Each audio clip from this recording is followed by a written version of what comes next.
sobre uno de los temas más importantes en soporte vital, ¿no? Y posiblemente este sea el tema más importante de todos, porque muchas de las maniobras, muchas de las acciones, muchas de las medidas que ustedes toman en soporte vital dependen de lo que el día de hoy yo les voy a decir. Bueno, estoy compartiendo mi pantalla. Quiero que me digan si es que pueden observar mis presentaciones. Tengo ahí una ventanita chiquita para que Sí se podamos ve. empezar. Ok, bien. El día de hoy les voy a hablar sobre lo que es la reanimación cardiopulmonar, ¿de acuerdo? Antes que nada, enviarles un saludo muy cordial a todos ustedes. Mucha fuerza desde la distancia. Eh, Se los extraña, aunque solamente los vi una vez. Siento que estamos conectados en, a la distancia, ¿no? Y espero que ustedes se encuentren bien, que estén sanos, al igual que sus familias, y sigamos siempre con la vista al frente, con mucha fuerza, para poder sobrellevar, perdón, este momento difícil. Bueno, les mando un saludo muy grande a todos ustedes. No perdamos la esperanza, todo esto va a pasar y muy pronto vamos a estar de nuevo en clases como, como es lo normal, aprendiendo todavía mucho más. Por el momento no podemos dejar de aprender porque el momento en que dejemos de estudiar o dejemos de conocer cosas nuevas, ese momento vamos a dejar de ser médicos. Así que ustedes saben que la medicina es una profesión en la cual uno no deja de aprender nunca y en la cual uno no debe dejar de estudiar nunca. No es un contrato, es más que un matrimonio de por vida. Bueno, así que es obligación nuestra como médicos, ustedes y yo, seguir estudiando, ¿no? Y continuar eh, cultivando aprendizaje, ¿no? Bueno, cualquier pregunta que tengan con respecto al tema de hoy o a cualquier otro tema, me lo pueden hacer al final, ¿sí? Al final de la presentación. Así yo puedo hablar con más tranquilidad y responder sus preguntas. ¿Listo? Bueno, como les decía, el día de hoy vamos a hablar sobre un tema muy importante, ¿no? Que es la reanimación cardiopulmonar. La reanimación cardiopulmonar se define como el conjunto de acciones, el conjunto de maniobras que nosotros utilizamos para poder resucitar o para poder revivir o para poder restablecer las funciones vitales en un paciente. Bueno, existen diferentes circunstancias en las cuales las funciones vitales sufren de una detención o un cese brusco, ¿no? Básicamente, la reanimación cardiopulmonar está enfocada en revertir todo este problema. Bueno, es por eso que debemos recordar el concepto de lo que es el paro cardiorrespiratorio, ¿no? Recordemos que el paro cardiorrespiratorio es la detención brusca o el cese brusco, ¿no? De la función cardíaca y de la función respiratoria. En otras palabras, mucho más sencillas, el paro cardiorrespiratorio es una situación en la cual el paciente deja de respirar y deja de tener latidos cardíacos, ¿no? El corazón deja de latir y el paciente deja de respirar. Eso es un paro cardiorrespiratorio. El tratamiento del paro cardiorrespiratorio es la reanimación cardiopulmonar. Bueno, porque como les decía, la reanimación cardiopulmonar va a ser entonces el conjunto de acciones, de maniobras, ¿no? Que tienen como objetivo restablecer las funciones cardíaca y respiratoria en nuestro paciente.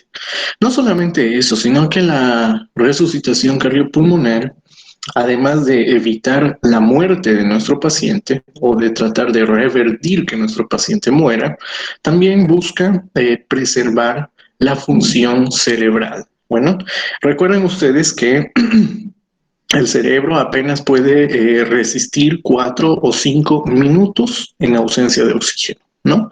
Si el cerebro deja de recibir oxígeno por más de 4 o 5 minutos, es muy posible que se sufra un daño cerebral permanente, irreversible. Bueno, es por eso que nosotros tenemos muy poquito tiempo para restituir o restablecer la función cardiorrespiratoria, ¿no? De manera que aseguremos la oxigenación del cerebro de nuestro paciente y evitemos cualquier secuela en el futuro. Bueno, ahí radica la importancia de realizar una adecuada resucitación cardiopulmonar. Bueno, ahí les presento también el concepto de lo que es la parada cardiorrespiratoria, que como les decía, significa el cese o la detención brusca del corazón y la respiración. Bueno, esta detención de la función cardíaca y respiratoria tiene un límite de tiempo para que nosotros podamos realizar RCP, ¿no? ¿Qué significa eso? Que un paciente en paro cardiorrespiratorio no debe permanecer demasiado tiempo sin ser resucitado o reanimado. Bueno, porque de lo contrario el paciente inevitablemente va a morir o de lo contrario va a sufrir algún tipo de daño cerebral irreversible. Generalmente el lapso de tiempo, si ustedes quieren, que nosotros tenemos para poder diagnosticar un paro cardiorrespiratorio y para iniciar una reanimación cardiopulmonar es aproximadamente de 30 minutos, ¿no? Si un paciente ha sufrido un paro cardiorrespiratorio, nosotros debemos tener la capacidad de resucitarlo en un lapso de 30 minutos. Pasado este tiempo ya va a ser muy difícil de reanimar, ¿no? Y es muy posible que el paciente quede con secuelas neurológicas permanentes o que el paciente no pueda ser resucitado, reanimado y muera. Bueno, es por eso que nosotros debemos actuar de la forma más rápida posible. Actualmente, en el manejo actual de la medicina, lo que se busca es prevenir el paro cardiorrespiratorio, ¿no? Potenciando los servicios de alerta en las unidades de emergencia o de terapia intensiva, por ejemplo, para garantizar una intervención precoz del personal de salud, para que el personal de salud pueda reconocer y realizar una reanimación cardiopulmonar lo más pronto posible. Pero no solamente eso, sino que en la actualidad se busca que la población en general, o sea, que cualquier persona que no esté directamente vinculada con la salud, tenga la capacidad de por lo menos realizar una reanimación cardiopulmonar básica, ¿no? Es por eso que en sociedades mucho más avanzadas que la nuestra, por ejemplo en Norteamérica, Europa, Asia, inclusive en los colegios, ¿no? En las escuelas, les enseñan cómo realizar reanimación cardiopulmonar básica, ¿no? Entonces ellos ya tienen un conocimiento de todo esto, ¿no? Porque es muy, muy importante poder diagnosticar un paro cardiorrespiratorio de forma precoz e iniciar inmediatamente la resucitación cardiopulmonar para evitar secuelas neurológicas en el paciente o para evitar la muerte, que es lo peor. Bueno, y eso es lo que vamos a aprender el día de hoy.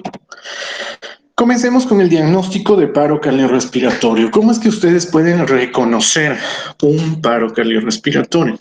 El diagnóstico es muy, muy fácil, aunque no crean, es la cosa más fácil del mundo. Bueno, simplemente lo que tienen que hacer es evaluar dos funciones, la función del corazón y la función respiratoria, ¿no? En, en tercer lugar, ustedes si quieren pueden evaluar el estado neurológico de su paciente, ¿ok? Es posible, pero no es un requisito indispensable, ¿ok? Evaluar el sistema nervioso no es indispensable para el diagnóstico del paro cardiorrespiratorio. Lo que sí es indispensable es evaluar la función cardíaca y evaluar la función respiratoria, ¿de acuerdo? ¿Cómo evaluamos la función cardíaca? ¿Cómo podemos saber si el corazón de una persona está latiendo o no.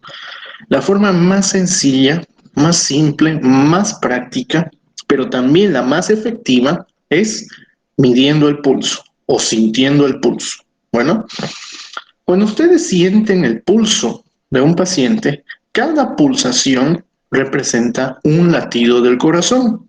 O sea, cada vez que ustedes sienten una pulsación, significa que el corazón está latiendo. Bueno, si el paciente no tiene pulso, significa que, por lógica, el corazón no está latiendo. Así que un paciente en paro cardíaco no va a tener pulso. Bueno, el pulso se puede medir en casi cualquier parte del cuerpo. Bueno, el pulso se puede medir en cualquier parte, en los brazos, en las piernas, en el cuello, en las manos, en los pies, en absolutamente cualquier lugar. Pero el sitio que es el más recomendable, por ser el más accesible y también el más fidedigno, es el cuello, ¿no? ¿Se acuerdan que en clases anteriores yo les había enseñado a sentir el pulso carotidio, ¿no? El pulso carotidio se localiza a nivel del cuello, a dos traveses de dedo, ¿no? A ambos lados de la manzana de Adán, ¿no? La manzana de Adán, les había dicho que es un cartílago, que se llama cartílago tiroideo. Ese va a ser nuestro punto de referencia, de donde nos deslizamos dos traveses de dedo hacia la izquierda o hacia la derecha para poder sentir el pulso carotidio. Bueno, este lugar es el lugar más accesible, confiable, fidedigno para poder medir el pulso. Entonces lo que hacemos en primer lugar, si tenemos a un paciente el cual sospechamos que ha sufrido un paro cardiorrespiratorio, lo primero que debemos hacer es sentir el pulso. Bueno, si el paciente no tiene pulso, eso significa que está en un paro cardíaco, ¿ok? Así de simple es el diagnóstico del paro cardíaco. Paciente no tiene pulso, ok, está en paro cardíaco. Bueno, si están dentro de un hospital o de un centro de salud, bueno, y tienen un estetoscopio cerca de ustedes, pueden comprobar la ausencia de latidos del corazón utilizando el estetoscopio. Bueno, ustedes tratan de escuchar a ver si el corazón está latiendo o no. Bueno, pero no siempre tenemos un estetoscopio, ¿no? Imagínense si estamos, por ejemplo, en un aeropuerto, o estamos en el cine, o estamos en una piscina, qué sé yo, o en nuestras casas, ¿no? No todos tenemos un estetoscopio en ese momento. Entonces, el uso del estetoscopio en estas circunstancias es secundario. Bueno, lo que sí tenemos en ese momento es nuestra capacidad mental, ¿no? Y nuestra capacidad de tacto para poder sentir el pulso del paciente. Entonces, lo mejor es siempre tratar de percibir el pulso. Bueno, si el paciente no tiene pulso, perfecto. Ya tenemos el diagnóstico de paro cardíaco. Pasemos a evaluar la función respiratoria, ¿no? ¿Cómo podemos verificar si un paciente respira o no? Es muy sencillo. Lo que tienen que hacer es recordar estas tres letras. VES. Bueno, V significa ver la respiración del paciente. E significa escuchar la respiración del paciente. Y S significa sentir la respiración. Entonces, si la víctima está recostada, como en el ejemplo que les pongo acá en la presentación, ¿no? Ustedes lo que hacen es colocarse a un lado del paciente y pueden ver los movimientos respiratorios, pueden escuchar la respiración de su paciente y sentir la respiración de forma simultánea, ¿ok? Se puede ver, escuchar y sentir la respiración de un paciente si ustedes se colocan a un lado, ¿no? A un lado de la víctima, con la mirada en el tórax y acercando uno de los oídos hacia las vías aéreas. Bueno, de esa manera se pueden hacer las tres cosas al mismo tiempo. Si ustedes no logran ver o no logran escuchar o no logran sentir la respiración en su paciente, ahí están en toda las facultades para diagnosticar un paro respiratorio. Bueno, si el paciente no respira, entonces está en un paro respiratorio. Y ustedes simplemente lo que hacen es sumar paro cardíaco, ausencia de pulso, más paro respiratorio, ausencia de respiración, igual paro cardiorrespiratorio. Bueno, así de sencillo y así de fácil es el diagnóstico del paro cardiorrespiratorio. Pregunta, ¿pueden evaluar la función cardíaca y la función respiratoria al mismo tiempo? Respuesta, sí. ¿Ok? ¿Pueden colocarse a un lado de la víctima? Con una mano intentar sentir el pulso carotidio en el cuello del paciente y al mismo tiempo, de forma simultánea, pueden intentar ver, escuchar y sentir la respiración. O sea que pueden hacer las dos cosas al mismo tiempo. De hecho, deben hacer las cosas al mismo tiempo con la finalidad de ganar tiempo e iniciar lo más rápidamente posible la reanimación cardiopulmonar. Bueno, entonces así de fácil es el diagnóstico del paro cardiorrespiratorio. ¿Qué hacen cuando un paciente está en paro cardiorrespiratorio? Inmediatamente inician la reanimación cardiopulmonar. ¿Ok? ¿Cuál será la forma correcta de realizar una reanimación cardiopulmonar? Eh, el algoritmo para la correcta realización de la reanimación cardiopulmonar es muy parecido a la atención primaria que yo les enseñaba en la clase introductoria del soporte vital.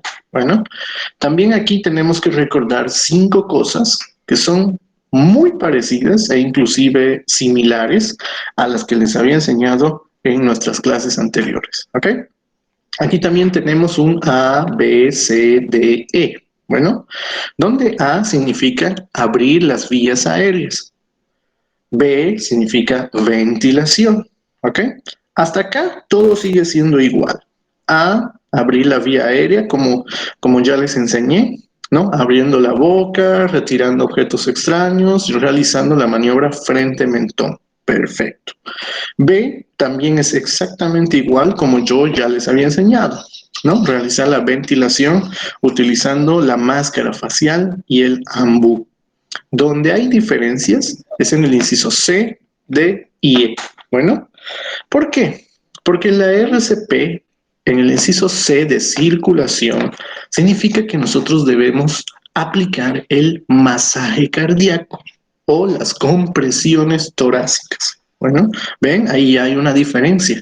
En la RCP no solamente intentamos sentir el pulso de nuestro paciente, sino que cuando nosotros detectamos que el paciente está sin pulso, inmediatamente iniciamos el masaje cardíaco. ¿Ok? Eso es importante que ustedes lo conozcan. El inciso D en reanimación cardiopulmonar significa administrar drogas, o sea, medicamentos, fármacos. Bueno, eso significa el inciso D. Obviamente estos fármacos van a ser utilizados para restituir las funciones vitales, ¿no? Para restituir la respiración y los latidos del corazón en nuestro paciente. Y por último, el inciso E en la reanimación cardiopulmonar significa electroshock. ¿Ok? El electroshock es la administración de una carga eléctrica, ¿no? Que tiene la finalidad de restituir o de corregir el ritmo cardíaco de nuestro paciente. Para poder administrar esta descarga eléctrica, utilizamos un aparato que se llama DEA. Bueno, DEA es una abreviatura que significa desfibrilador eléctrico automático. El desfibrilador eléctrico automático es el aparato que nosotros utilizamos para realizar electroshock. Bueno, entonces eso quiero que lo entiendan muy bien en la realización correcta de la RCP. También tenemos un A, B, C, D, E, donde A significa abrir vía aérea, como ya sabíamos. B significa ventilación. C significa restitución de la circulación mediante el masaje cardíaco. D significa administrar drogas y E significa electroshock. El día de hoy ustedes van a aprender todo esto. Bueno, así que pónganse cómodos, no se muevan de sus asientos y comenzamos. Comenzamos con A, que como ustedes saben significa abrir vías aéreas, ¿no? Aquí todo es exactamente igual, como nosotros ya lo conocíamos, ¿no? Abrimos la boca, retiramos objetos extraños y realizamos la maniobra frente-mentón. Eso ya lo conocemos, ¿ok? En algunas ocasiones ya saben ustedes que podemos utilizar algunos dispositivos para mantener la vía aérea, como por ejemplo la cánula de Mayo, que es esta que tienen acá, o el tubo orotraqueal, ¿no? Si nosotros estamos, por ejemplo, en un hospital y tenemos a mano este tipo de equipamiento, pues lógicamente lo vamos a utilizar. Pero recuerden ustedes que la mayoría de los casos de paro cardiorrespiratorio ocurren fuera del hospital y fuera del hospital no tenemos instrumentos, no tenemos equipamiento. Entonces, lo que ustedes deben saber muy bien y recordar muy bien es que abriendo la boca, retirando objetos extraños y realizando la maniobra frente a mentón es casi siempre suficiente para poder asegurar la vía aérea. Bueno, B significa ventilación, como ustedes saben muy bien. Hay dos formas de hacer ventilación. La primera no es recomendable, ¿no? Me refiero a la ventilación boca a boca. No es recomendable, chicos. En la actualidad, esta es una práctica que ya no se hace, ¿no? O se hace muy, muy rara vez. ¿Por qué? Porque en una ventilación boca a boca, nosotros podemos infectarnos, ¿no?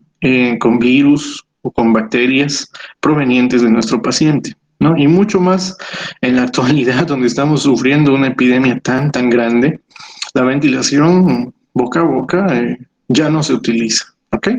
Y esto no es desde ahora, es ya desde hace antes, ¿no? Desde hace bastante tiempo, porque eh, hay enfermedades como la influenza, por ejemplo, como la hepatitis B, la hepatitis C, o inclusive el mismo VIH, ¿no? VIH-Sida, que pueden ser transmitidos por esta vía, ¿no? Imaginen, por ejemplo, un paciente que ha sufrido un accidente de tránsito, ¿no? Con un traumatismo a nivel de la boca, un traumatismo facial.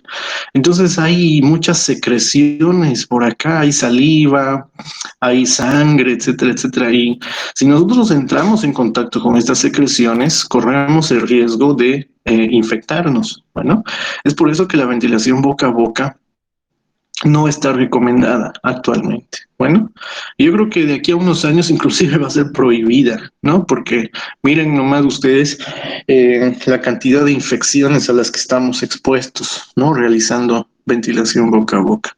Lo que sí debemos hacer, si tenemos el equipamiento necesario, es ventilación con máscara y con ambú, ¿no? Como les había explicado en clases pasadas, ¿no? Colocamos la máscara sobre el rostro de nuestro paciente, cubriendo herméticamente las vías aéreas, ¿no? Hay que cubrir todo lo que es la boca y la nariz, utilizando los dedos pulgar e índice que sujetan la máscara y los dedos medio, anular y meñique sujetan la mandíbula para que el cierre sea lo más hermético posible y evitar que haya fuga de aire, ¿no? Entonces, la máscara es un buen dispositivo para ventilación, ¿no? Que vamos a conectar obviamente a la bolsa de aire o ambú, ¿no? Que nos va a permitir ventilar al paciente.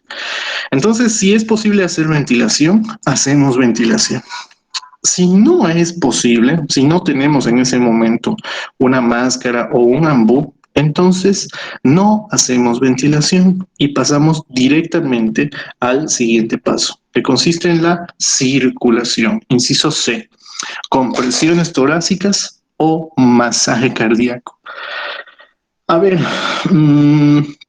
de todo lo que es la reanimación cardiopulmonar, El masaje cardíaco es el paso más importante, ¿ok? Eso quiero que lo entiendan muy, muy bien.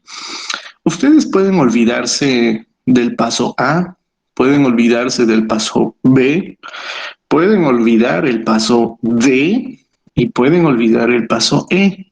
No importa. Lo que nunca pueden obviar es el paso C, que consiste en las compresiones y el masaje cardíaco. Bueno, este es el paso fundamental, es la esencia misma de la reanimación cardiopulmonar.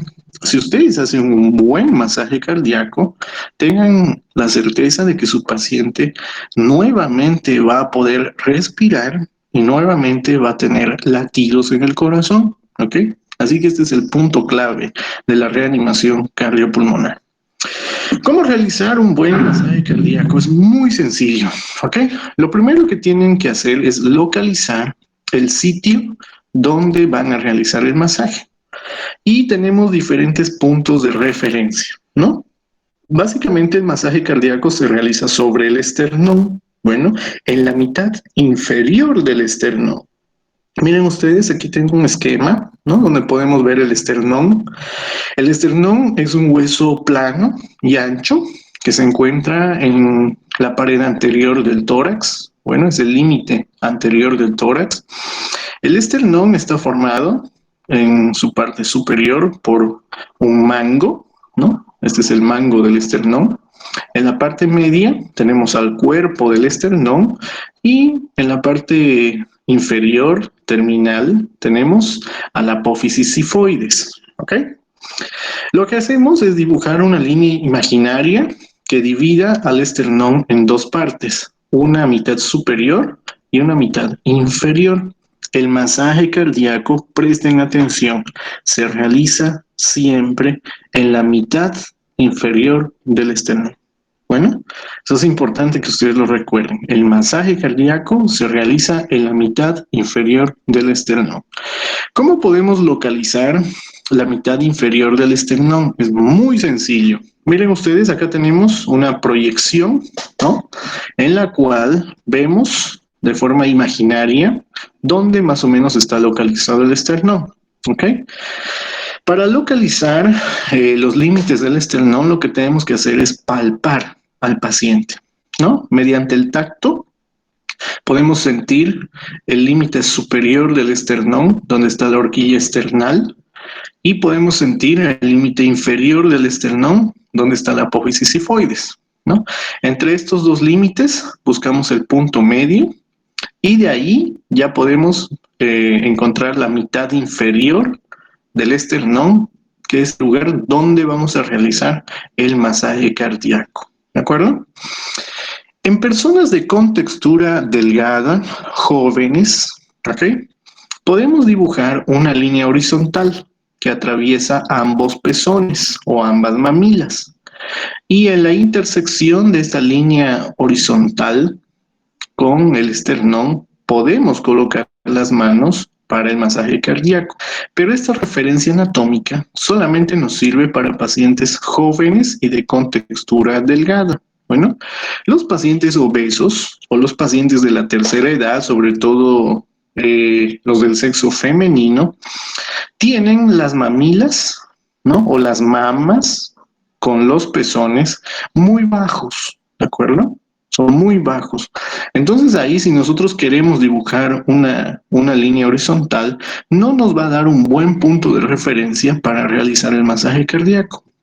Es por eso que esta práctica no es la más aconsejable. Bueno, no traten de localizar la mitad inferior del esternón utilizando como referencia esta línea horizontal porque no es exacta. ¿Ok?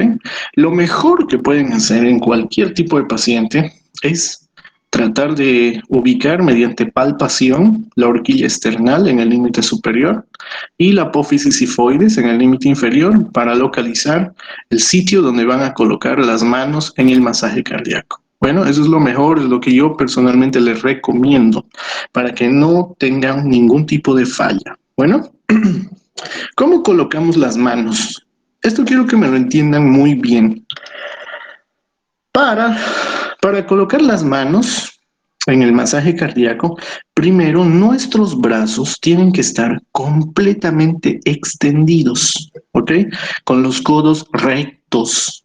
Bueno, en ningún momento flexionamos los brazos, en ningún momento doblamos los codos, ¿ok? Eso es importante que ustedes lo sepan. La forma correcta de realizar masaje cardíaco se hace con los brazos completamente extendidos sin doblar los codos. Jamás doblen los codos. Bueno, colocamos el talón de la mano, ¿no? El talón de la mano, que es la parte rígida, sólida de la palma de la mano, sobre la mitad inferior del esternón, como están viendo aquí en la gráfica. Bueno, y colocamos la otra mano por encima de la anterior con los dedos entrecruzados, ¿no? Como están viendo en las gráficas aquí abajo. Esa es la forma correcta de colocar las manos para el masaje cardíaco. Bueno, ¿cuál debe ser nuestra posición? Nuestra posición para el masaje cardíaco es esta que están viendo acá arriba.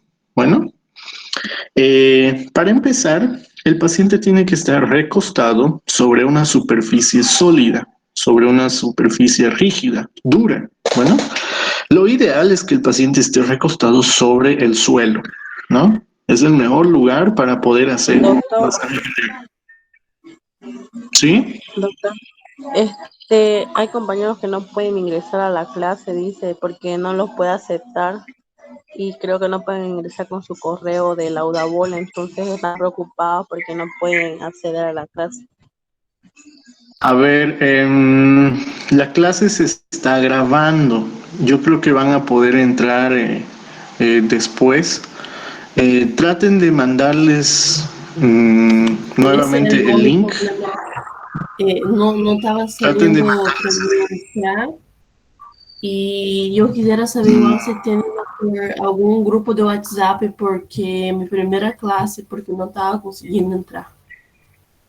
Hijita, por favor, no me interrumpa en plena clase sobre esas cosas. Hábleme al final, ¿ok? Ahorita no.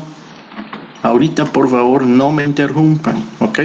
Solamente si hay un corte en la transmisión, si no escuchan mi voz o si no ven en las imágenes en la pantalla, ok, ahí díganme, doctor, no estoy viendo, pero ya si no están pudiendo conectarse, tal vez no tienen una buena velocidad de internet o tal vez no se acuerdan su contraseña del correo, pero bueno, eso ya no depende de mí, bueno. Ahora, si para algunos es su primera clase y no podían conectarse antes, pues no es mi culpa, discúlpenme, ¿ok? Las clases yo las estoy grabando y ahí ustedes van a poder verlas, ¿no? No está nada perdido, pero por favor no me interrumpan porque después pierdo la coherencia en la cual les estaba explicando y todo se nos va, ¿ok? Voy a seguir, por favor no me interrumpan. Entonces, como les decía, ¿no? La forma correcta de colocarnos para realizar el masaje cardíaco es con el paciente recostado sobre el suelo, ¿no? Si el paciente está, por ejemplo, encima de una cama o de una camilla, ¿no? No es el mejor lugar para hacer masaje cardíaco porque la cama o la camilla puede amortiguar las compresiones que estamos realizando. Entonces, lo ideal es que nuestro paciente esté sobre una superficie sólida y lo más sólido que tenemos es el piso. Así que si podemos bajar a nuestro paciente hasta el piso, mucho mejor. Bueno, nosotros nos ponemos a un lado del paciente de rodillas, ¿ok? Esa es la forma correcta. Nos colocamos de rodillas a un lado del paciente. Miren ustedes cómo el hombro, el codo y la mano están alineados en una misma línea vertical. ¿No? ¿Qué significa eso? Que nuestros brazos tienen que formar un ángulo de 90 grados, o sea, un ángulo recto, con respecto a la horizontal del paciente. ¿Ok? Siempre nuestro hombro, codo y mano tienen que estar en un mismo vector vertical, formando un ángulo recto sobre la horizontal del paciente. ¿Esto con qué? con la finalidad de que nosotros utilicemos el peso de nuestro cuerpo para realizar el masaje cardíaco. Para realizar masaje cardíaco no debemos doblar los codos. Bueno, los brazos tienen que estar rectos todo el tiempo. Lo que sí, realizamos movimientos pélvicos para utilizar todo el peso de nuestro cuerpo y comprimir el tórax. Bueno, miren estas dos imágenes, las que tengo aquí en el lado derecho. Estos son los pasos del masaje cardíaco. Bueno, la compresión y la relajación. Compresión y relajación. Durante la compresión, como su nombre mismo lo dice, nosotros comprimimos el tórax del paciente. ¿Okay? Al realizar compresión, ¿no? Nosotros estamos presionando el esternón sobre el corazón, ¿no? Con la finalidad de comprimir el corazón. ¿Para qué comprimimos el corazón? Para que la sangre que está contenida dentro del corazón pueda ser expulsada hacia la circulación y de esta manera esta sangre pueda llegar a los diferentes tejidos, órganos, aparatos y sistemas. Bueno, entonces durante la compresión nosotros bombeamos, ¿no? Bombeamos sangre desde el corazón hacia todos los órganos del paciente. Bueno, después de realizar la compresión, debemos realizar o debemos permitir que exista relajación del tórax, o sea que el tórax vuelva a tener su diámetro normal, su estructura normal. Bueno, debemos permitir que haya una relajación del tórax con la finalidad de que el corazón vuelva a llenarse de sangre. ¿Ok? Durante la relajación, el corazón vuelve a llenarse de sangre para que esa sangre sea bombeada durante la siguiente compresión. Bueno, entonces, mediante compresión y mediante relajación, nosotros permitimos que el corazón se vacíe y se vuelva a llenar para bombear esta sangre en la siguiente compresión. Bueno, ese es el objetivo del masaje cardíaco.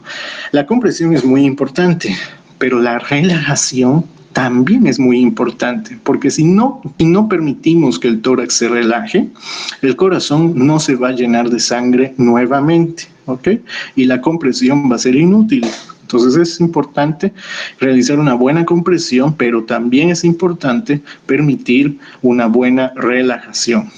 ¿Qué hacemos en lactantes, no? ¿Qué hacemos en niños pequeños, como los que estamos viendo acá? Si nosotros tenemos a un lactante, o sea, a un menor de 2 años con paro cardiorrespiratorio, también podemos hacer masaje cardíaco, pero aquí utilizamos los dedos. Bueno, si nuestro bebé, como aquí en imagen 1, ¿no? Está recostado sobre una superficie sólida, entonces nosotros abrazamos con ambas manos el tórax del bebito y realizamos compresiones en la parte media del tórax con los dos dedos pulgares. Bueno, con los 2 dedos pulgares comprimimos la parte media del tórax en el bebito. ¿Ok? Si nuestro bebé está sobre nuestros brazos, ¿no? Si nosotros tenemos al bebé en brazos, entonces con un brazo sujetamos firmemente al bebé y con la otra mano libre, comprimimos en la parte media del pecho, ¿no? En la parte media del tórax, utilizando el dedo índice y el dedo medio, como pueden ver aquí en la figura. Bueno, entonces de esa manera nosotros podemos realizar masaje cardíaco en lactantes, en menores de 2 años. ¿Ok? Aquí tienen ustedes 5 aspectos fundamentales, 5 aspectos clave en la realización del masaje cardíaco. ¿Okay? Vamos a ir estudiando cada uno de ellos. En primer lugar, tenemos la frecuencia, ¿no? Frecuencia significa cuántas veces debo comprimir en un minuto, a qué velocidad debo comprimir a mi paciente. Bueno, las guías actuales nos recomiendan una frecuencia de entre 100 a 120 compresiones por minuto. ¿Qué significa eso? Que nosotros debemos intentar mantener un ritmo que nos permita comprimir entre 100 a 120 veces por minuto, ¿no? Y ustedes me dirán, pero doctor, ¿yo cómo puedo aprender a realizar un masaje cardíaco con una frecuencia de 100 a 120 compresiones por minuto? ¿Ok? Es muy, muy fácil. Lo que debemos aprender es a mantener un ritmo, bueno, un ritmo de compresiones que nos permitan mantener y lograr este tipo de frecuencia. Para poder aprender a hacer masaje cardíaco con la frecuencia de 100 a 120 compresiones por minuto, lo que podemos hacer es practicar, ¿no? Practicar escuchando algún tipo de ritmo que tenga una frecuencia aproximada. Por ejemplo, música, ¿ok? Existen varias canciones que han sido escritas eh, más o menos a 100 o a 120 revoluciones por minuto. Eso significa que mantienen el ritmo necesario para permitirnos acostumbrarnos a una frecuencia adecuada. Les voy a poner dos ejemplos. Hace muchos años, ¿no? Creo que hace 20 o 30 años, no recuerdo muy bien, nació una canción que fue muy, muy popular y que se llama Macarena. Bueno, estoy seguro de que muchos de ustedes la han escuchado. Macarena es esa canción que dice, por ejemplo, dale a tu cuerpo alegría, Macarena, aunque no crean y aunque les resulte gracioso, el ritmo de Macarena nos permite mantener una frecuencia de entre 100 a 120 compresiones por minuto, ¿no? Así que si ustedes quieren aprender a realizar masaje cardíaco, pueden escuchar Macarena, ¿no? No hay ningún problema. Aunque los vean como locos, tontos, qué sé yo. Están aprendiendo, la medicina es así, no tiene por qué ser aburrida, ¿ok? Entonces, si ustedes escuchan Macarena mientras están realizando un masaje cardíaco, van a alcanzar, yo les aseguro y les juro por Dios, que van a alcanzar una frecuencia de entre 100 a 120 compresiones por minuto. Si no les gusta Macarena, ok, perfecto, hay otras opciones. Para los amantes de las películas, ¿no? Star Wars. En Star Wars la canción principal es la Marcha Imperial, ¿no? Les hago recuerdo, la Marcha Imperial es esta que se escucha cada vez que vemos a Darth Vader, ¿no?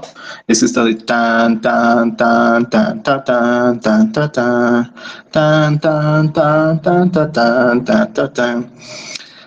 Este ritmo, ¿no? Esta canción también nos puede enseñar a mantener una frecuencia de 100 a 120 compresiones por minuto, ¿ok? Tiene el mismo ritmo, o sea que también es útil para poder aprender, ¿de acuerdo? Hay muchas otras. Si ustedes investigan en internet, háganlo después de la clase, yo los invito. Pueden buscar en YouTube canciones para aprender a hacer RCP y les van a aparecer discos enteros, ¿no? O sea, hay muchísimas canciones que tienen revoluciones por minuto entre 100 a 120 y les permiten a ustedes aprender a hacer un buen masaje cardíaco. Bueno, pasemos a la profundidad, ¿ok? ¿A qué profundidad debo comprimir el tórax? La respuesta es según la edad, ¿ok? En un paciente adulto debemos comprimir a una profundidad mayor a 5 centímetros, ¿ok? Más de 5 centímetros. Lo ideal entre 5 a 6 centímetros. Bueno, entonces en un paciente adulto comprimimos entre 5 a 6 centímetros. En los niños debemos comprimir a una profundidad menor a 5 centímetros, ¿no? Eso significa que en los niños debemos tratar de mantener una profundidad de compresión de entre 4 a 5 centímetros. Eso es lo ideal. Bueno, en niños entonces 4 a 5 centímetros. Y en lactantes, o sea, en bebitos menores de 2 años, la profundidad debe ser de 2 hasta 4 centímetros. Bueno, esa es la relación, 2 a 4 centímetros. Les vuelvo a repetir para que no se olviden. Adultos, más de 5 centímetros. lo ideal entre 5 a 6 centímetros. Niños, menos de 5 centímetros, lo ideal entre 4 a 5 centímetros. Y lactantes, de 2 a 4 centímetros. Bueno, esa es la profundidad. Recuerden que permitir la reexpansión del tórax es casi tan importante como hacer una buena compresión. Bueno, siempre deben permitir que el tórax vuelva hacia su posición normal, ¿no? Hacia su diámetro normal. Eso es muy, muy importante. Cuando ustedes comienzan a hacer compresiones torácicas, no deben interrumpirlas por ningún motivo. ¿Ok? El masaje cardíaco debe ser permanente, sin interrupciones. Es cierto que a veces realizar un masaje cardíaco es muy, muy cansativo. ¿Ok? Uno termina muy exhausto, muy cansado después de realizar masaje cardíaco, ¿no? Y es que la fuerza que nosotros utilizamos, la frecuencia, la profundidad que nosotros necesitamos para un buen masaje cardíaco nos agota, ¿no? Nos cansa. Sin embargo, debemos intentar de evitar las interrupciones, ¿ok? En algún momento el masaje cardíaco se interrumpe. Por ejemplo, cuando vamos a cambiar de reanimador, ¿no? Si, por ejemplo, yo estoy haciendo masaje cardíaco y ya estoy muy cansado, ya no puedo más, entonces puede venir otra persona a reemplazarme. En ese momento hacemos una pequeña pausa, detenemos un poquito el masaje cardíaco, ¿no? Luego, cuando, por ejemplo, vamos a conectar el desfibrilador eléctrico automático en el paciente, ¿no? Ahí también podemos hacer una pequeña interrupción, ¿no? Eh, o cuando vamos a trasladar al paciente desde la cama hasta el piso, por ejemplo, ahí también podemos hacer una pequeña interrupción. Pero lo que quiero que me entiendan es que debemos minimizar las interrupciones en el masaje cardíaco. Bueno, y si algún, eh, por alguna razón es inevitable interrumpir el masaje cardíaco, ¿sí? Lo máximo que podemos interrumpir un masaje cardíaco son 10 segundos. Eso quiero que me entiendan muy bien. Y finalmente, siempre debemos procurar, ¿no? Realizar ventilación. Es cierto, a veces no es posible hacer ventilación porque no siempre vamos a tener una máscara facial o un ambú, ¿no? Siempre es posible. Si nosotros no podemos hacer ventilación, no se preocupen, solamente haciendo masaje cardíaco será suficiente. ¿Ok? Así que la ventilación no es un requisito 100% necesario, ¿no? Si pueden hacerlo, si tienen máscara y tienen ambú para ventilar al paciente, perfecto, eso es lo ideal.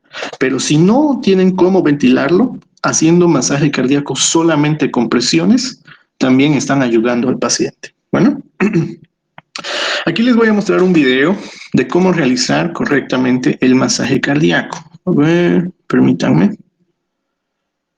No, estoy bien. Bien.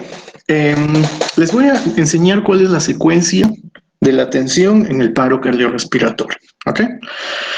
Lo primero que hacemos cuando vemos a una víctima de posible paro cardiorrespiratorio es asegurar la escena. ¿Qué significa asegurar la escena? Debemos fijarnos que no haya ningún elemento o circunstancia que pueda dañarnos a nosotros para no convertirnos en otras víctimas o que puedan dañar al paciente. Me explico. Por ejemplo, si es un paciente que ha sufrido un paro cardiorrespiratorio al interior de una habitación con fuego, ¿ok? En un incendio, por ejemplo. Entonces nosotros ingresamos a la habitación, vemos que el paciente está inconsciente, en paro cardiorrespiratorio. Entonces no vamos a hacer reanimación cardiopulmonar en ese ambiente, ¿me entienden? Porque nosotros nos vamos a convertir en víctimas del escenario. Entonces lo que tenemos que hacer es sacar a la víctima y llevarlo a un lugar donde ella esté segura y nosotros también. Bueno, entonces lo primero que hacemos es asegurar la escena, verificar que no haya nada que pueda dañar al paciente o dañar a nosotros. Bueno, lo segundo que debemos hacer es llamar a un servicio de emergencias. Bueno, esto es muy, muy importante. Si estamos nosotros solos, ¿no? Vamos a necesitar ayuda, ¿no? Siempre vamos a necesitar ayuda. Nunca intenten trabajar solos, siempre pidan ayuda. Entonces, lo que hacemos es llamar a un servicio de emergencias, le informamos, aló, servicio de emergencias, tengo un paciente en paro cardiorrespiratorio, voy a comenzar a hacer reanimación cardiopulmonar, por favor, vengan, ¿ok? Entonces, inmediatamente el sistema de emergencias se activa, vendrá una ambulancia, vendrán paramédicos para podernos asistir, ¿no? Para podernos ayudar. Entonces, no se olviden, siempre hay que pedir ayuda. Y luego, identificamos, comprobamos que el paciente no tiene pulso, comprobamos que el paciente no está respirando, inmediatamente comenzamos con el masaje cardíaco. ¿Ok? Este es un ejemplo, miren, les voy a mostrar acá un video de cómo se realiza el masaje cardíaco. La mujer que ven en el video es la reanimadora y el paciente está recostado. Este es un ambiente fuera del hospital, como pueden ver, se trata de un aeropuerto, ¿no? Miren. La víctima recostada en el piso, ¿no? Llamamos al servicio de emergencias, descubrimos el tórax del paciente, siempre hacemos masaje con el tórax descubierto, ¿no? Colocamos las manos una encima de la otra, en la mitad inferior del esternón y procedemos a comprimir. Bueno, las compresiones deben ser por lo menos de 100 compresiones por minuto, ¿no? Manteniendo un ritmo adecuado y una profundidad adecuada. Bueno, otra vez, para que ustedes aprendan, ¿no? Llaman a un servicio de emergencias, descubren el tórax, colocan correctamente las manos, miren los brazos, siempre están rectos, ¿ok? No se doblan los codos, nunca, ¿ok? Utilizan todo el peso del cuerpo para poder comprimir el tórax. Eso quiero que vean, miren. La posición de los brazos es fundamental, ¿no? Los brazos siempre rectos, los codos firmes, sin doblarlos. Bueno, miren. Miren cómo se colocan las manos y miren la posición de los brazos. Siempre los brazos rectos, por favor, nunca se olviden eso. ¿Ok? Eso, muy bien. Entonces, así ustedes van a aprender por lo menos viendo todo esto. ¿Ok? Yo les prometo que cuando volvamos a la normalidad, les voy a hacer practicar tanto esto que me van a odiar porque van a quedar sumamente cansados de tanto hacer masaje cardíaco. Así que esa es la forma correcta. Bueno, esa es la forma correcta de iniciar el masaje cardíaco. Aquí les presento un pequeño resumen de todo lo que les he explicado, ¿no? Para que nunca se olviden. Cuando son dos reanimadores, ¿no? Y cuando pueden realizar ventilación, eso significa que cuando tienen una máscara y un ambú, y son dos personas, entonces ahí pueden utilizar este tipo de relación, ¿no? 32. ¿Qué significa 32? Que primero realizan 30 compresiones, ¿no? Y después dos ventilaciones, ¿no? ¿Cómo se hace esto? La persona que está realizando compresiones, ¿no? Cuenta en voz alta el número de compresiones que está realizando. Entonces comienza a contar 1, 2, 3, 4, 5, 6. ¿no? Y cuando está llegando al final, ¿no? Cuando está en 28, 29, 30, entonces se detiene por un breve instante y el otro reanimador administra dos ventilaciones, ¿ok? Una ventilación, dos ventilaciones. Y luego otra vez, 30 compresiones. 1, 2, 3, 4, 5, 6. Cuando llega a 28, 29, 30, otra vez dos ventilaciones. Una, dos ventilaciones. Y así, ¿no? Así se va repitiendo y repitiendo y repitiendo y repitiendo. En adultos se hacen 30 compresiones y dos ventilaciones, ¿ok? En lactantes, o sea, en bebés menores de 2 años, se hacen 15 compresiones y dos ventilaciones. ¿ok? Esa es la relación en lactantes. La velocidad de compresiones, recuerden ustedes que es de 100 a 120 compresiones por minuto, nunca se olviden, manteniendo un ritmo constante, ¿ok? Em, Cada vez que ustedes han realizado 30 compresiones y 2 ventilaciones, están cumpliendo un ciclo, ¿ok? Un ciclo, entonces, significa que han realizado 30 compresiones y 2 ventilaciones. Aquí tienen la profundidad de compresiones para los que no me entendieron muy bien o no pudieron tomar nota de todo esto, ¿no? La profundidad mínima en adultos es de 5 centímetros, ¿no? Eso significa que en adultos debemos comprimir más de 5 centímetros, ¿no? Lo ideal entre 5 y 6 centímetros. En niños, menos de 5 centímetros, ¿ok? Lo ideal es entre 4 o 5 centímetros y en lactantes entre 2 y 4 centímetros. Bueno, aproximadamente después de 5 ciclos, ¿no? Cuando ya han transcurrido más o menos 2 minutos del inicio de la reanimación cardiopulmonar, debemos comprobar los signos vitales. ¿Qué significa eso? Que suspendemos por un breve momento el masaje cardíaco y tomamos el pulso de nuestro paciente al mismo tiempo que intentamos verificar si está respirando o no. Bueno, si nuestra reanimación cardiopulmonar ha sido efectiva, si el paciente ha respondido de forma adecuada a la RCP, volverá a tener pulso y volverá a respirar, ¿no? Si el paciente vuelve a tener pulso y vuelve a respirar, entonces dejamos de hacer RCP, ya no hacemos más RCP y inmediatamente trasladamos a nuestro paciente a un servicio de terapia intensiva. ¿Okay? Todo paciente que sale de un paro cardiorrespiratorio tiene que ir a terapia intensiva. ¿Por qué? Porque hay mucho riesgo de que vuelva a tener un paro cardiorrespiratorio. Entonces, en terapia intensiva, el paciente va a estar permanentemente vigilado. ¿Ok?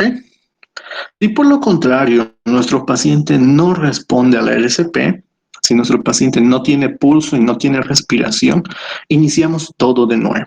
¿Ok? Volvemos a realizar masaje cardíaco, volvemos a realizar ventilaciones las veces que sea necesario. ¿Ok? No se olviden que nosotros estamos luchando contra la muerte, así que no podemos dejarla ganar. Así que si el paciente no está respondiendo a nuestra reanimación cardiopulmonar, continuamos y continuamos, continuamos y continuamos. ¿Cuánto tiempo podemos realizar la RCP? ¿Cuánto tiempo podemos realizar la reanimación cardiopulmonar? Lo que nos recomiendan actualmente es entre 30 a 40 minutos. Bueno, si después de 30 a 40 minutos el paciente no responde favorablemente, no vuelve el pulso o no vuelve la respiración, pues lamentablemente tenemos que decretar el fallecimiento. ¿Ok? Si en 30 minutos de RCP el paciente no responde, lamentablemente no lo vamos a poder resucitar o revivir o reanimar. ¿Ok? No se olviden que nosotros no somos dioses y existen muchas ocasiones en las cuales perdemos la batalla contra la muerte, que es nuestro enemigo permanente. Entonces, no siempre es posible rescatar pacientes de paro cardiorrespiratorio, pero el tiempo en el cual debemos hacer RCP es más o menos 30 a 40 minutos hasta que nuestro paciente responda. Si no responde, pasado este tiempo, decretamos el fallecimiento. ¿Ok? Mientras estamos realizando el masaje cardíaco y las ventilaciones, no se olviden ustedes que nosotros hemos activado a todo un servicio de emergencias con paramédicos, con médicos que nos van a venir a ayudar, ¿no? Que nos van a asistir. Entonces, hasta que ellos lleguen, ¿no? Lo ideal es que en menos de 5 minutos nosotros ya tengamos un desfibrilador o que ya tengamos los fármacos, las drogas a disposición. Entonces, cuando ya tenemos las drogas, las administramos inmediatamente y si tenemos un desfibrilador, lo ideal en la actualidad es realizar el electroshock lo más pronto posible, ¿no? ¿Qué significa eso? Que si ustedes tienen un paciente en paro cardiorrespiratorio y tienen un desfibrilador ahí al alcance, ustedes utilizan el desfibrilador desde el principio, ¿me entienden? La utilización del electroshock debe ser lo más precoz posible para de esta manera poder garantizar una mejor reanimación cardiopulmonar. Bueno, ¿qué drogas utilizamos? Pues les presento estas que tenemos acá, ¿no? Estas son nuestras buenas amigas, la adrenalina, la atropina y la amiodarona, ¿ok? La adrenalina es una droga fantástica, ¿no? Es un medicamento, un fármaco muy, muy útil en el tratamiento del paro cardiorrespiratorio. Y les voy a explicar por qué. La adrenalina eh, permite que el corazón vuelva a latir, ¿no? Aunque por un breve instante, no, su efecto no es muy prolongado, ¿no? Dura apenas unos 2 o 3 minutos, pero permite que el corazón vuelva a latir, ¿no? Y en ese tiempo, mientras nosotros estamos haciendo masaje cardíaco, por ejemplo, es muy probable que se restituya el latido cardíaco espontáneo, ¿ok? Así que le damos mucha oportunidad al paciente. Entonces, el objetivo de utilizar adrenalina es restituir, o sea, devolver la frecuencia cardíaca y, en lo posible, elevar la frecuencia cardíaca del paciente, ¿ok? Entonces, la adrenalina actúa a nivel de la frecuencia cardíaca del paciente. ¿De acuerdo? Eso es lo que quiero que ustedes aprendan. No les voy a hablar de dosis. Bueno, no tiene sentido que yo les hable, por ejemplo, se utilizan entre 0,5 a 1 miligramo de adrenalina en la primera dosis, luego se utilizan 0,5 miligramos. No, no tiene sentido porque les voy a complicar la vida. Y yo no quiero complicarles la vida todavía. Ustedes ya tienen 6 años para estudiar medicina y para volverse locos aprendiendo dosis y demás cosas. Así que yo no quiero hacerles la vida más complicada de lo que ya es. Lo que sí me interesa que aprendan es que en el tratamiento del paro cardiorrespiratorio deben utilizar adrenalina. Bueno, y estas otras dos drogas de acá, ¿no? Estos otros dos fármacos que son la atropina y la amiodarona, tienen una función igual. Bueno, la atropina y la amiodarona permiten elevar la presión arterial en el paciente. Bueno, elevan la presión arterial. Y ustedes me dirán, pero doctor, ¿para qué necesitamos elevar la presión arterial en el paciente? La respuesta es muy sencilla. Durante el paro cardiorrespiratorio no hay circulación, ¿ok? Eso significa que la sangre no llega hacia nuestros órganos. Entonces, si elevamos la presión arterial, vamos a garantizar que en el masaje cardíaco la sangre que salga del corazón pueda alcanzar todos nuestros órganos, ¿no? La sangre va a mayor presión, ¿no? Y esta presión eh, aumenta las posibilidades de que la sangre oxigenada llegue a tejidos que están muy distantes del corazón, muy lejos del corazón, ¿ok? Así que por eso utilizamos atropina y amiodarona. Los dos tienen un efecto igual, los dos elevan la presión arterial, ¿no? Durante el tratamiento del paro cardiorrespiratorio utilizamos cualquiera de los dos. Podemos utilizar atropina o podemos utilizar amiodarona, ¿de acuerdo? Si podemos elegir entre las dos, la mejor es la amiodarona, ¿no? La amiodarona tiene un mejor efecto en el tratamiento del paro cardiorrespiratorio. Así que si ustedes tienen amiodarona al alcance, utilicen amiodarona y utilicen adrenalina, ¿no? La adrenalina siempre se va a utilizar. Donde pueden elegir es entre utilizar atropina o utilizar amiodarona. Yo les recomiendo amiodarona. Bueno, no yo, ¿no? Porque yo no he inventado nada, ¿no? Este no es conocimiento mío. Esto está en cualquier libro, ¿ok? Lo que se utiliza, lo que se recomienda actualmente es amiodarona y adrenalina. Si no tienen amiodarona, pues utilicen atropina y adrenalina. Bueno, esto que están viendo acá es el desfibrilador eléctrico automático. Bueno, el desfibrilador eléctrico automático nos permite brindar descargas eléctricas en nuestro paciente. Nos permite realizar el electroshock. Les voy a describir rapidito, muy, muy rapidito, cuáles son las partes del desfibrilador. El desfibrilador, para empezar, tiene un display, que es esto que están viendo acá, ¿no? El display es una pantallita donde se va a dibujar el electrocardiograma de nuestro paciente. Cuando nosotros conectamos el desfibrilador a nuestro paciente, inmediatamente vamos a ver el ritmo cardíaco, ¿ok? El ritmo cardíaco que tiene nuestro paciente. Les explico rápidamente.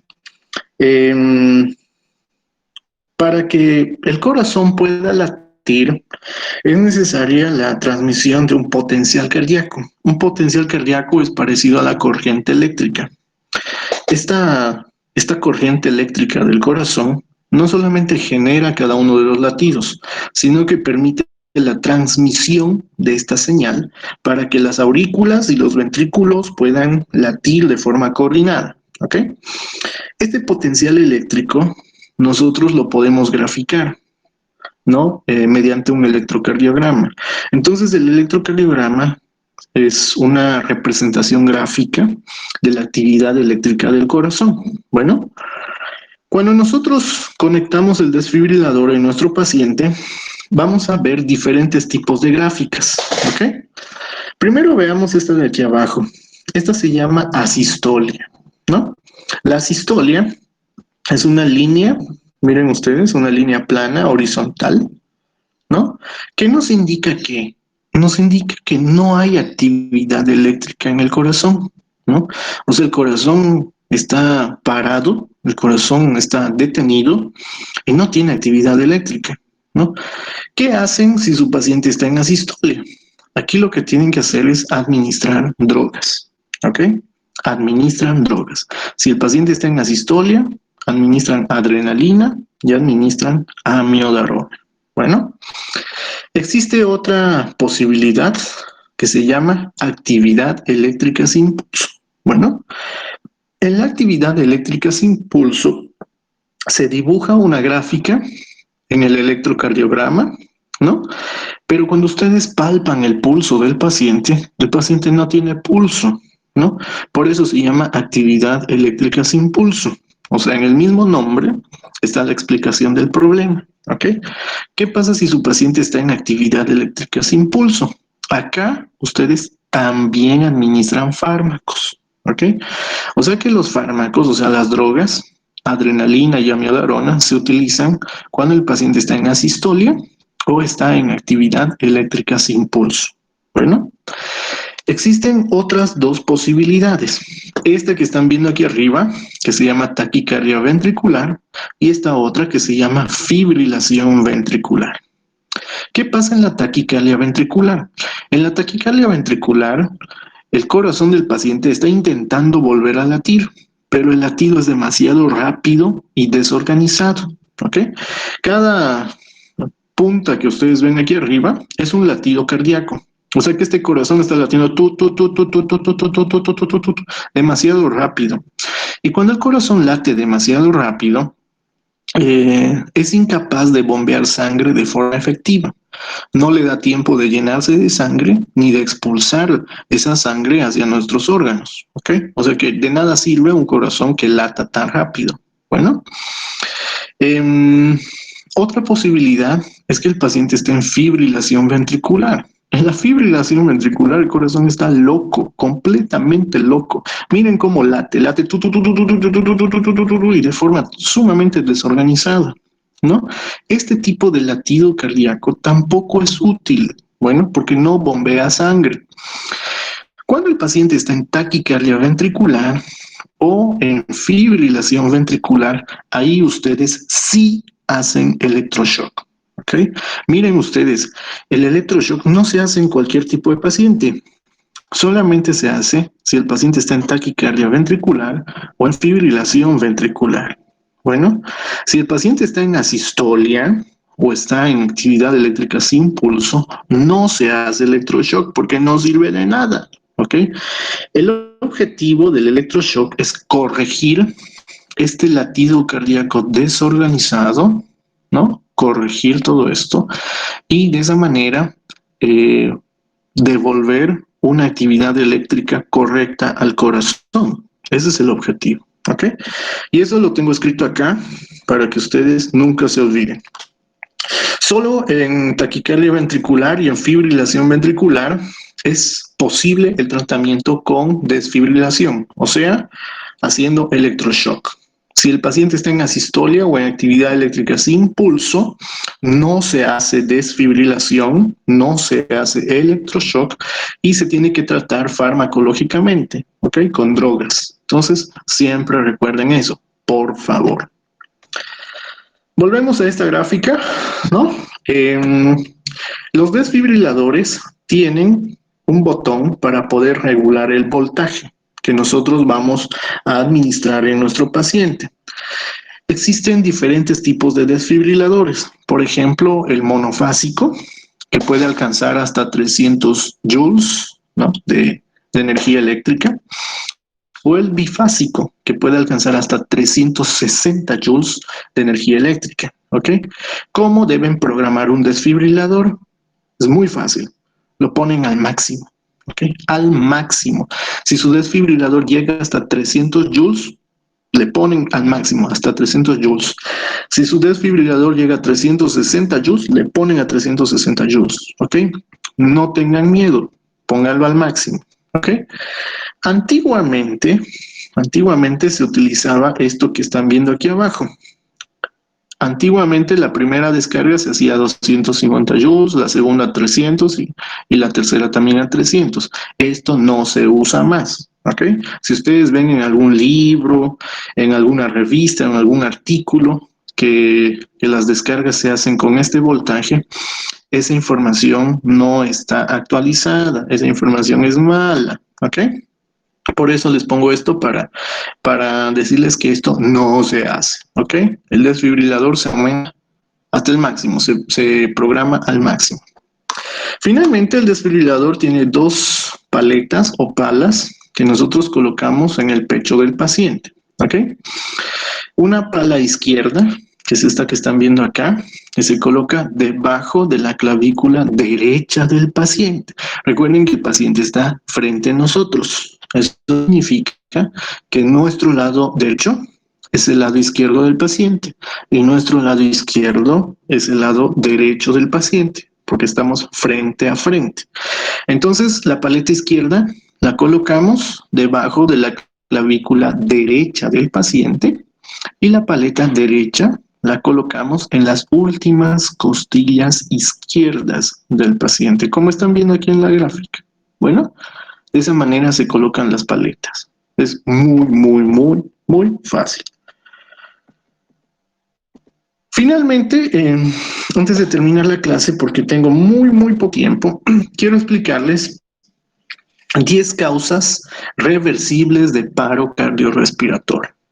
¿Qué significan estas causas? Significa que cuando un paciente ha sufrido un paro cardiorrespiratorio por cualquiera de estas circunstancias, es más factible reanimarlo o resucitarlo. ¿Ok? Si un paciente ha sufrido paro cardiorrespiratorio por estas causas, la reanimación cardiopulmonar es muy efectiva. ¿Ok? Les explico. Estas se llaman las 5 H's y las 5 T's. Bueno, en las 5 H's tenemos primero hipovolemia. ¿Qué significa hipovolemia? Significa volumen sanguíneo bajo. En pocas palabras, significa que el paciente ha sufrido una hemorragia muy grande, ¿no? Y la cantidad de sangre que tiene es muy baja. Eso significa hipovolemia. ¿Ok? En segundo lugar está hipoxia. Hipoxia significa concentración baja de oxígeno en la sangre. ¿Ok? Entonces, cuando el oxígeno es muy bajo en la sangre, también se puede producir un paro cardiorrespiratorio. Un ejemplo de hipoxia es, por ejemplo, un paciente ahogado, o mejor que eso, un paciente que ha sufrido una obstrucción de vía aérea por cuerpo extraño, nuestro tema anterior, ¿no? ¿Se acuerdan ustedes que cuando un objeto, un cuerpo extraño entra en las vías respiratorias del paciente, no puede respirar? ¿Ok? Por tanto, la sangre se va a desoxigenar. Entonces, cuando la sangre no tiene concentraciones adecuadas de oxígeno, ahí vamos a hablar de hipoxia. En tercer lugar, tenemos el hidrógeno. Bueno, cuando un paciente deja de respirar en un paro cardiorrespiratorio, acumula hidrógeno en la sangre.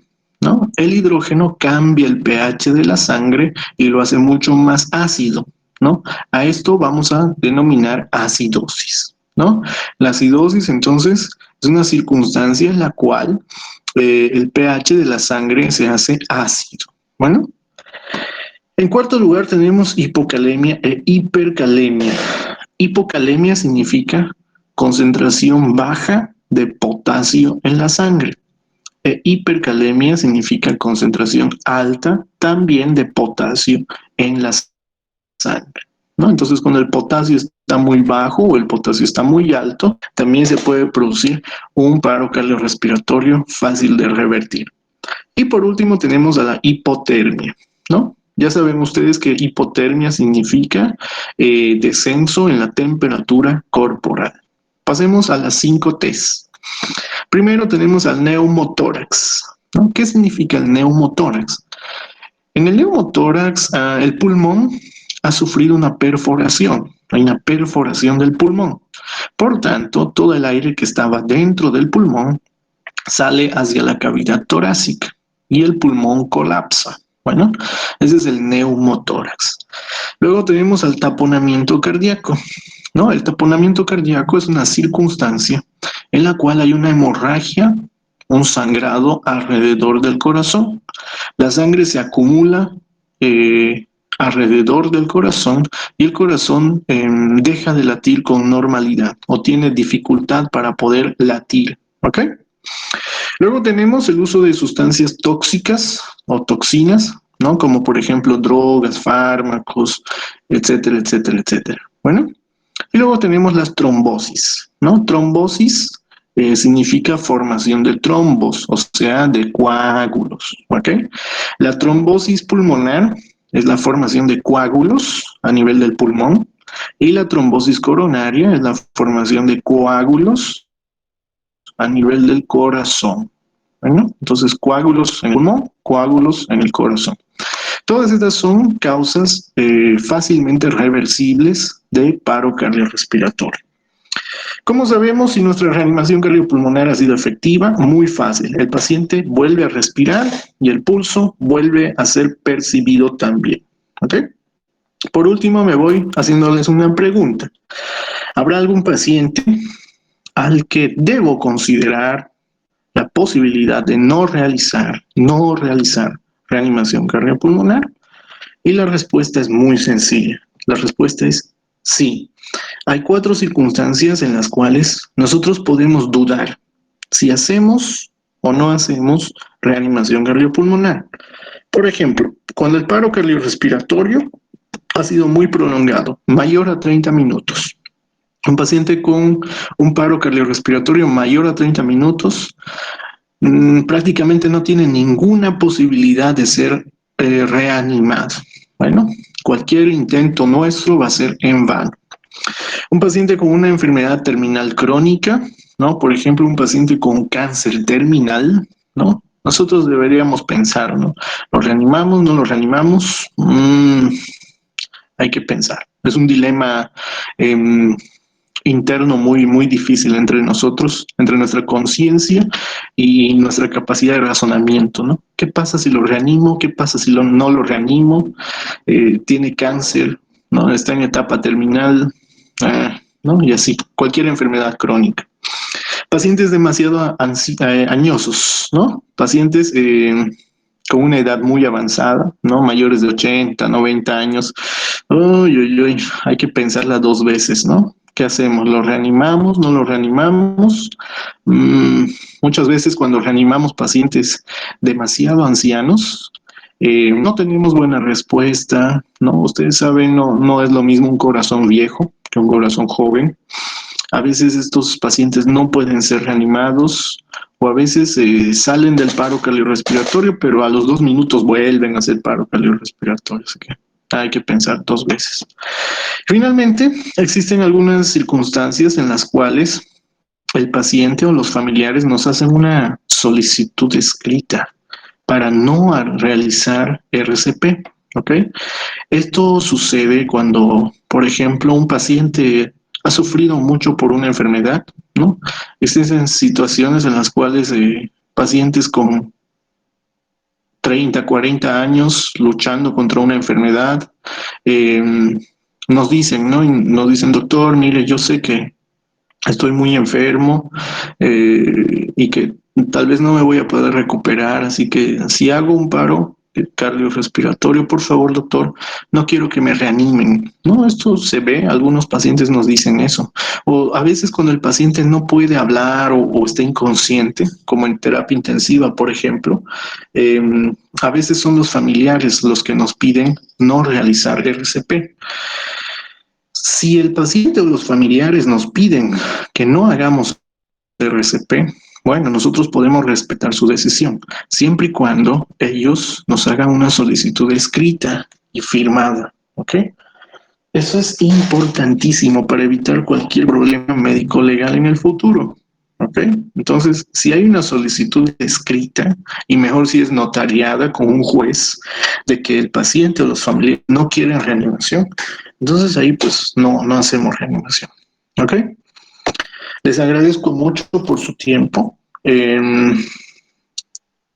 Creo que he cumplido todos los objetivos que tenía con ustedes de explicarles este tema a detalle, ¿no? Me hubiera encantado realmente poder verlos en aula.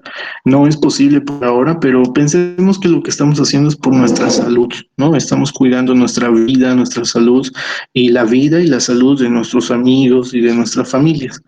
Así que no se sientan muy mal. ¿Ok?